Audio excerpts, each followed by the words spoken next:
எல்லாரும் எப்படி இருக்கீங்க? இப்போ வந்து சேனக்கிழங்கு பொரியல் வந்து தயிர் சாதத்துக்கு, மோர் சாதத்துக்கு, ரச சாதத்துக்கு, சாம்பார் சாதத்துக்கு வைக்கிறதுக்கு எப்படி வைக்கலான்னு பார்க்கலாம்.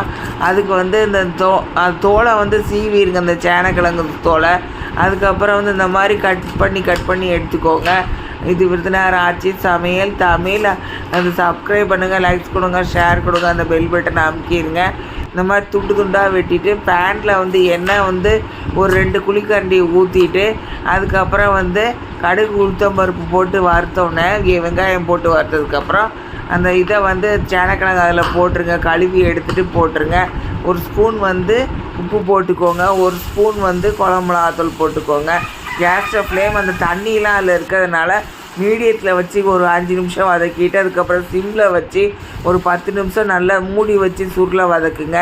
ஒரே ஒரு சேப்பக்கிழங்கு ஒரு துண்டு எடுத்து கையில் அமுக்கி பாருங்கள். அமுக்கிறது